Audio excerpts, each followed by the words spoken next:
سورۃ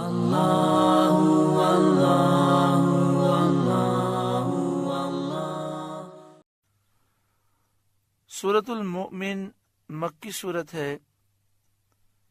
ہجرت سے پہلے اس سورہ مبارکہ کا نزول ہوا۔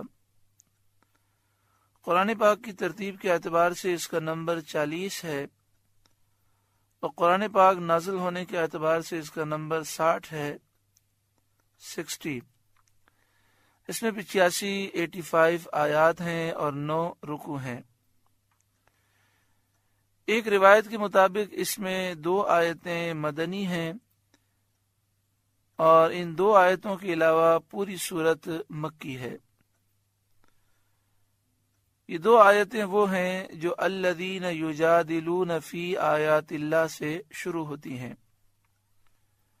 اس سورہ مبارکہ کا ایک دوسرا نام سورہ غافر بھی ہے۔ غافر کے معنی بخشنے والا، کیونکہ اس سورہ مبارکہ کی 3 آیت میں غافر الذنب یہ لفظ آیا ہے۔ اس مناسبت سے اس سورہ مبارکہ کا نام غافر ہے۔ اسے سورہ مومن بھی کہتے ہیں، چونکہ اس میں بنی اسرائیل اور موسیٰ علیہ السلام کے دور مبارک میں فرعون کے دربار میں ایک بندہ مومن تھا، جو تھا فرعونی قوم سے لیکن مومن تھا، رجل مومن۔ اس سورہ مبارکہ میں اس رجل مومن کا ذکر ہے۔ اس مناسبت سے اس سورت کا نام سورہ مومن بھی ہے۔ اس میں 1199 کلمات ہیں، 4960 حروف ہیں۔ اس سورہ مبارکہ کی ابتدائی 3 آیات کی اگر تلاوت کی جائے اس طرح کہ صبح و شام آیت الکرسی پڑھنے کے بعد ان 3 آیتوں کی تلاوت کی جائے، پہلے آیت الکرسی پڑھی جائے اور پھر بسم اللہ شریف کے ساتھ ان 3 آیتوں کی تلاوت کی جائے، تو اللہ تبارک و تعالی پورے دن میں آفات و بلیات سے محفوظ فرماتا ہے۔ باہر شریعت مسجد سے آپ برکات الوظیفۃ الکریمہ حاصل کر لیں کتاب، اس میں یہ قرآن پاک کی آیات اور آیت الکرسی ایک ساتھ لکھی ہے اور اس کی فضیلت بھی لکھی ہے۔ اس کے علاوہ اس کتاب میں اور بہت ساری پیاری پیاری دعائیں ہیں۔ اگر صبح و شام ہم ان دعاؤں کا معمول بنانے تو بے شمار انشاءاللہ برکتوں سے مالا مال ہوں گے۔ بسم اللہ الرحمن الرحیم۔ اللہ کے نام سے شروع جو نہایت مہربان رحم والا۔ حامیم، حروف مقطعات جن کے معنی اللہ جانتا ہے اور اللہ کی عطا سے اس کے محبوب کریم صلی اللہ علیہ وآلہ وسلم جانتے ہیں۔ تنزیل الکتاب من اللہ العزیز العلیم، یہ کتاب اتارنا ہے اللہ کی طرف سے جو عزت والا، علم والا۔ اللہ جو عزیز ہے، عزت والا ہے، علیم ہے، علم والا ہے، اس نے یہ کتاب نازل فرمائی، اس نے یہ قرآن پاک کو نازل فرمایا۔ غافر الذنب، گناہ بخشنے والا، وقابل التوب، اور توبہ قبول کرنے والا، یعنی ایمانداروں کی توبہ قبول کرنے والا، ایمان والوں کے گناہ بخشنے والا۔ وقابل التوب، اور توبہ قبول کرنے والا۔ شدید العقاب، سخت عذاب کرنے والا، یعنی کافروں پر سخت عذاب کرنے والا۔ ذی الطول، بڑے انعام والا، یعنی عارفوں پر جو اللہ تعالیٰ کی معرفت رکھتے ہیں ان پر بڑے انعام والا ہے، بڑی نعمتیں نازل فرمانے والا ہے۔ لا الہ الا ہو، اس کے سوا کوئی معبود نہیں، الیہ المصیر، اسی کی طرف پھرنا ہے، یعنی بندوں کو آخرت میں اللہ ہی کی طرف پھرنا ہے۔ ما یجادل فی آیات اللہ، اللہ کی آیتوں میں جھگڑا نہیں کرتے، الا الذین کفروا، مگر کافر، یعنی اللہ کی آیتوں میں جھگڑا صرف کافر ہی کرتے ہیں۔ یعنی قرآن پاک میں جھگڑا کرنا کافر کے سوا مومن کا کام نہیں۔ ابو داؤد شریف کی حدیث میں سید عالم صلی اللہ علیہ وسلم نے فرمایا، قرآن میں جھگڑا کرنا کفر ہے۔ جھگڑے اور جدال سے مراد اللہ تعالیٰ کی آیتوں میں طعن کرنا، تانے دینا اور تکذیب و انکار کے ساتھ پیش آنا، اللہ کی آیتوں کا انکار کرنا، اسے جھٹلانا، یہ مراد ہے۔ باقی قرآن مجید فرقان حمید کی آیات میں جو بحث کی جائے اور بحث کا مقصد یہ ہو کہ حل مشکلات ہوں، مشکل باتیں حل ہوں، کشف ہو، راز کھل جائیں، مقصد یہ ہو کہ علمی اور اصولی بحثیں ہوں، تو یہ جھگڑا کرنا نہیں ہے، بلکہ یہ تو عظیم عبادت ہے۔ کفار کا جھگڑا کرنا آیات میں یہ تھا کہ وہ کبھی قرآن پاک کو سحر کہتے، جادو کہتے، کبھی شعر کہتے، کبھی کہانت کہتے، کبھی داستان کہتے۔ فلا یغررک تقلبہم فی البلاد، تو اے سننے والے تجھے دھوکہ نہ دے ان کافروں کا شہروں میں عیش و عشرت کرتے ہوئے پھرنا، یعنی کافروں کا صحت و سلامتی کے ساتھ ملک تجارتیں کرتے پھرنا، نفع پانا، فائدہ اٹھانا تمہارے لیے تردد کا باعث نہ ہو، تمہیں کوئی شک نہ گزرے کہ یہ کفر جیسا اتنا بڑا جرم کرنے کے بعد بھی عذاب سے محفوظ کیسے ہیں، عذاب سے امن میں کیسے رہے۔ تو تم پریشان نہ ہو، کیونکہ ان کا انجام کار خاری، ذلت اور عذاب ہے۔ پہلی امتوں میں بھی ایسے حالات گزر چکے ہیں۔ کذبت قبلہم قوم نوح، اور ان سے پہلے نوح کی قوم نے جھٹلایا، والاحزاب من بعدہم، اور ان کے بعد کے گروہوں نے جھٹلایا، یعنی قوم عاد نے، سمود نے، قوم لوط وغیرہ نے جھٹلایا۔ وہمت کل امت برسولہم لیأخذوہ، اور ہر امت نے یہ ارادہ کیا کہ اپنے رسول کو پکڑ لیں، یعنی تمام کافروں نے یہ ارادہ کیا کہ اپنے رسول کو قتل کر دیں، شہید کر دیں، ہلاک کر دیں۔ وَجَادَلُوا بِالْبَاطِلِ، اور باطل کے ساتھ جھگڑے، یعنی باطل کے ذریعے انہوں نے انبیاء سے جھگڑا کیا۔ لِيُدْحِضُوا بِهِ الْحَقَّ، تاکہ اس کے ذریعے حق کو ٹال دیں، جس حق کو انبیاء لائے ہیں اسے مٹا دیں، اس کے لیے انہوں نے باطل کے ساتھ جھگڑا کیا۔ فَأَخَذْتُهُمْ، تو میں نے انہیں پکڑا۔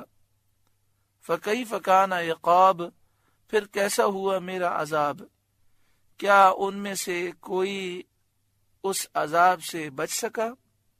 وَكَذَلِكَ حَقَّتْ كَلِمَةُ رَبِّكَ عَلَى الَّذِينَ كَفَرُوا، اور یوں ہی تمہارے رب کی بات کافروں پر ثابت ہو چکی ہے، انہم اصحاب النار، کہ وہ جہنمی ہیں۔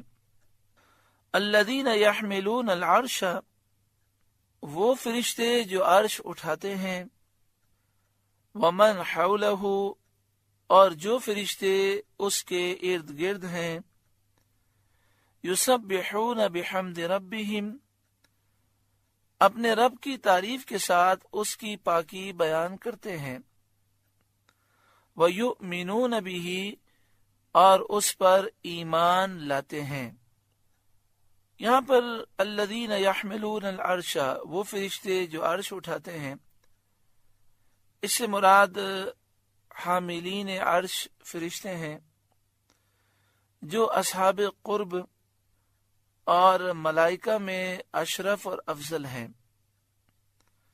یعنی اللہ تعالیٰ کے قرب میں جو بندے ہیں اور جو فرشتے ہیں ان میں حاملین عرش فرشتے یہ اشرف بھی ہیں اور افضل بھی ہیں. ومن حولہ اور جو اس کے ارد گرد ہیں، یعنی جو فرشتے کہ عرش کا طواف کرنے والے ہیں انہیں کروبی کہتے ہیں، اور یہ فرشتوں میں صاحب سیادت ہیں، یعنی یہ عظیم فرشتے ہیں. یسبحون بحمد ربہم اپنے رب کی تعریف کے ساتھ اس کی پاکی بیان کرتے ہیں اور سبحان اللہ و بحمدہ کہتے ہیں. وَيُؤْمِنُونَ بِهِ اور اس پر ایمان لاتے ہیں اور اس کی وحدانیت کی تصدیق کرتے ہیں. حضرت شہر بن حوشب رضی اللہ تعالی عنہ نے فرمایا عرش اٹھانے والے فرشتے 8 ہیں. ان میں سے 4 کی تسبیح یہ ہے سبحانک اللہم و بحمدک لک الحمد علی حلمک بعد علمک. اے اللہ تجھے پاکی ہے اور تیرے لیے حمد ہے، ساری خوبیاں تیرے لیے ہیں، تیرے لیے حمد ہے تیرے حلم پر، علم کے بعد، یعنی تو جاننے کے باوجود کرم فرماتا ہے، حلم فرماتا ہے، برداشت فرماتا ہے، عفو درگزر فرماتا ہے. اور 4 فرشتوں کی تسبیح یہ ہے سبحانک اللہم و بحمدک لک الحمد علی عفوک بعد قدرتک. اے اللہ تیرے لیے پاکی ہے اور تیرے لیے حمد ہے، تمام خوبیاں قدرت کے بعد تیرے عفو پر، یعنی تو بدلہ لینے پر قادر ہے پھر بھی درگزر فرماتا ہے. اس پر ہم تیری حمد اور تسبیح بیان کرتے ہیں. وَيَسْتَغْفِرُونَ لِلَّذِينَ آمَنُوا اور مسلمانوں کی مغفرت مانگتے ہیں. یعنی فرشتے جو عرش اٹھانے والے ہیں اور جو عرش کے ارد گرد فرشتے ہیں وہ اللہ تعالیٰ کی بارگاہ میں مسلمانوں کی مغفرت کی دعا کرتے ہیں اور بارگاہ الہی میں اس طرح عرض کرتے ہیں ربنا وسعت كل شيء رحمتا وعلما. اے ہمارے رب تیرے رحمت اور علم میں ہر چیز کی سمائی ہے، یعنی تیری رحمت اور تیرا علم ہر چیز کو گھیرے ہوئے ہے، تیری رحمت اور تیرا علم ہر چیز کو وسیع ہے. دعا سے پہلے عرض ثنا سے معلوم ہوا کہ آداب دعا میں سے یہ ہے کہ پہلے اللہ تعالیٰ کی حمد و ثنا کی جائے پھر مراد عرض کی جائے. یعنی یہاں دعا کا جو انداز ہے اس میں پہلے اللہ تعالیٰ کی ثنا و تعریف بیان کی گئی پھر دعا کی گئی. اس سے معلوم ہوا کہ دعا میں ابتدا میں اللہ تعالیٰ کی حمد و ثنا کی جائے پھر مراد عرض کی جائے. فاغفر للذین تابوا تو انہیں بخش دے جنہوں نے توبہ کی، واتبعوا سبیلک اور تیری راہ پر چلے، یعنی دین اسلام پر جو چلے انہیں تو بخش دے. وقہم عذاب الجحیم اور انہیں جہنم کے عذاب سے بچا لے. ربنا وادخلہم جنات عدن التی وعدتہم. اے ہمارے رب اور انہیں بسنے کے باغوں میں داخل کر جن کا تو نے ان سے وعدہ فرمایا ہے. جنات عدن ایسے باغات جو ہمیشہ رہنے والے ہیں، جن میں مسلمان ہمیشہ رہیں گے، ہمیشہ کے لیے بسنے کے باغات ہیں. التی وعدتہم جن کا تو نے ان سے وعدہ فرمایا ہے. ومن صلح من آبائہم وازواجہم وذریاتہم اور ان کو جو نیک ہوں ان کے باپ دادا اور بیویوں اور اولاد میں، یعنی جن کا خاتمہ ایمان پر ہوا، ان کے باپ دادا، ان کی بیویاں، ان کی اولاد میں سے جو ہے جس کا خاتمہ ایمان پر ہوا انہیں بھی ان کے ساتھ جنت میں داخل فرما. یہ فرشتے دعا کرتے ہیں انکا انت العزیز الحکیم، بے شک تو ہی عزت و حکمت والا ہے۔ وقہم السیئات، اور انہیں گناہوں کی شامت سے بچا لے۔ ومن تق السیئات یومئذ فقد رحمتہ، اور جسے تو اس دن گناہوں کی شامت سے بچائے تو بے شک تو نے اس پر رحم فرمایا۔ وذالک هو الفوز العظیم، اور یہی بڑی کامیابی ہے۔ سورۃ المؤمن کا پہلا رکوع مکمل ہوا۔ اللہ رب العالمین اس رکوع کے نور سے ہمارے قلوب کو روشن و منور فرمائے۔ اللہ اللہ اللہ